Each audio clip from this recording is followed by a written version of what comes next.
Oke, selamat pagi kepada peserta didik seluruhnya. Hari ini kita bertemu kembali dalam pelajaran kimia.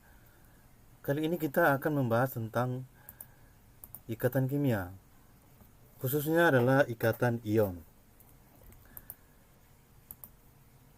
Nah, pada pelajaran yang lalu kita telah membahas tentang struktur atom, di mana dalam struktur atom itu kita juga sudah bahas tentang adanya elektron. Nah, ternyata dalam pembentukan ikatan kimia ini ada peranan elektron. Nah, aturan oktet. Gas mulia merupakan unsur yang sudah stabil. Kenapa gas mulia mempunyai sifat yang stabil? Karena gas mulia sudah mempunyai konfigurasi penuh di mana elektrovalensinya sudah oktet atau elektrovalensinya 8 elektron, di mana elektrovalensi adalah elektron pada kulit terluar. Kecuali helium, dalam golongan 8A, helium mencapai kestabilan dengan elektrovalensinya duplet atau 2 elektron pada kulit terluar. Unsur-unsur yang lain akan berusaha untuk mencapai kestabilan, yaitu keadaan oktet dengan melepas elektron valensinya atau menyerap elektron valensinya. Berdasarkan lambang Lewis, kita akan tahu unsur tersebut akan melakukan tindakan yang mana. Apakah dia melakukan peristiwa melepas elektron atau apakah dia melakukan menyerap elektron. Lambang Lewis merupakan lambang unsur yang disertai dengan elektrovalensinya. Jadi dalam lambang Lewis, lambang unsurnya diberi titik yang menggambarkan elektron valensi. Jumlah titik yang diberikan tergantung berapa banyak elektrovalensinya. Lambang Lewis unsur gas mulia contohnya, kalau kita lihat di sini menunjukkan ada 8 elektrovalensinya dan terbagi menjadi 4 pasang. Sehingga dalam sepasang itu ada 2 elektron dikali dengan 4 menjadi 8 elektron. Lambang Lewis unsur dari golongan yang lain menunjukkan bahwa ternyata masih ada elektron tunggal yang belum berpasangan. Nah, kita lihat contohnya golongan 1A. Golongan 1A, contohnya litium dan natrium, mempunyai elektrovalensinya 1, sehingga lambang Lewisnya digambarkan dengan dia dikelilingi oleh 1 elektron atau titik. Golongan 2A, Be dan Mg dan sebagainya, karena elektrovalensinya 2, maka dia akan dikelilingi dengan 2 titik saja. Demikian selanjutnya dengan golongan yang lain, mulai 3A, 4A, 5A, 7A, dan 8A. Nah, untuk mengingat, biar gampang mengingatnya, di antara golongan ini yang pada umumnya nanti akan melepaskan elektron, yaitu jika elektrovalensinya antara 1 sampai 3. Jadi kalau elektrovalensinya 1 sampai 3, nanti dia akan cenderung untuk melepas elektron. Nah, itu diingat ya.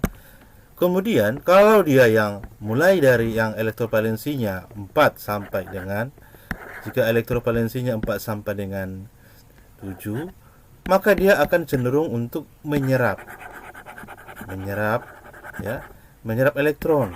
Nah, jadi menyerap berapa banyak? Nah, kalau elektrovalensinya nanti dia adalah 4, maka nanti dia akan menjadi menyerap 4. Kalau elektrovalensinya 5, dia menyerap 3. Tujuannya biar 8. Berarti kalau 6 biar dari 8 berarti 2. Kalau dia 7, berarti dia menyerap 1. Nah, kemudian ikatan ion ini adalah gaya tarik-menarik listrik antara ion yang berbeda muatan. Ikatan ion disebut juga dengan ikatan elektrovalen. Pembentukan ikatan ion, atom yang melepaskan elektron akan menjadi ion positif. Tadi kita sudah lihat yang melepaskan itu adalah contohnya 1A, 2A, 3A. Atom yang menyerap elektron menjadi ion negatif. Nah, senyawa biner antara logam dengan non-logam cenderung bersifat ionik. sehingga ikatan ion itu terjadi antara unsur logam dan non-logam. Contohnya Na. Na tadi, dia kelebihan 1 elektron, maka dia akan melepaskan 1 elektron. Cl mempunyai 7 elektrovalensi, berarti dia kekurangan 1 biar menjadi 8. Maka dia akan menyerap 1 elektron dari si Na. Sehingga Na menjadi bermuatan positif 1, Cl setelah menyerap 1 elektron dari Na menjadi minus 1. Akhirnya terbentuklah senyawa NaCl. Demikian juga Mg. Mg golongan 2A tadi mempunyai elektrovalensinya 2, berarti dia akan melepaskan 2 elektron, sementara oksigen golongan 6A akan kekurangan 2 elektron dan menyerap 2 agar jadi 8. Nah, sehingga Mg menjadi 2 positif, oksigen menjadi 2 negatif. Akhirnya membentuk senyawa MgO. Nah, kalau kita lihat bagaimana proses pembentukan Na11 dengan Cl17. Nah, jadi Na di sini mempunyai elektrovalensinya, kita susun berarti Na11 menjadi elektrovalensinya sama dengan 281. Sementara Cl, nah nanti dia akan berusaha membentuk keadaan yang stabil, maka dia akan melepaskan 1 elektron. Berarti menjadi Na plus.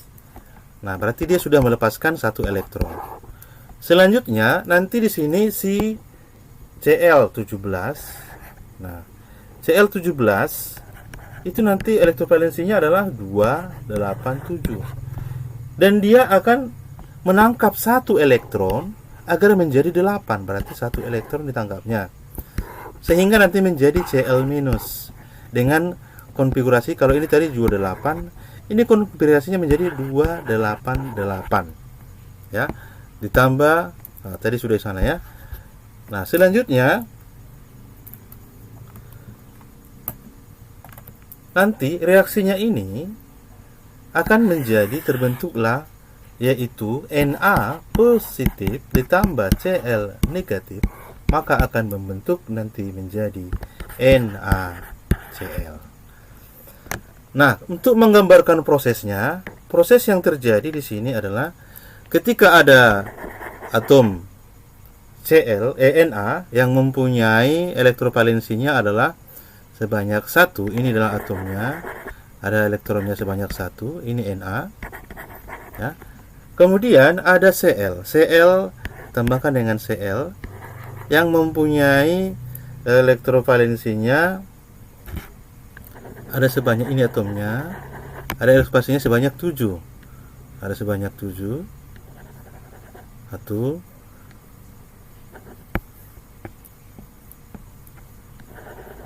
2 3 4 5 6 7. Nah, nanti elektron yang dari si Na akan diterima oleh si Cl, sehingga terjadilah nanti ikatannya, yaitu peristiwa serah terima elektron. Nah, selanjutnya kita bisa lihat animasi berikut, contoh pembentukan ikatan pada senyawa NaF. Nah, ini dia. Jadi Na ini dia melepaskan 1 elektron dan ditangkap oleh si F tadi. Oke. Nah, kemudian senyawa ion mempunyai sifat-sifat senyawa yang terbentuk dari ion, yaitu titik leleh dan titik didihnya tinggi. Kemudian larut dalam pelarut polar, contohnya air, tetapi tidak larut di dalam pelarut nonpolar, contohnya kloroform. Pada suhu kamar dia berwujud padat. Nah, pada suhu kamar dia berwujud padat, contohnya garam dapur. Dalam bentuk larutan dan leburannya dapat menghantar arus listrik, tetapi dalam bentuk padatannya tidak dapat menghantar arus listrik. Nah, itu dia sifat daripada senyawa ion. Baik, sampai di sini pembelajaran tentang ikatan ion. Sampai bertemu kembali dalam pembelajaran selanjutnya. Terima kasih.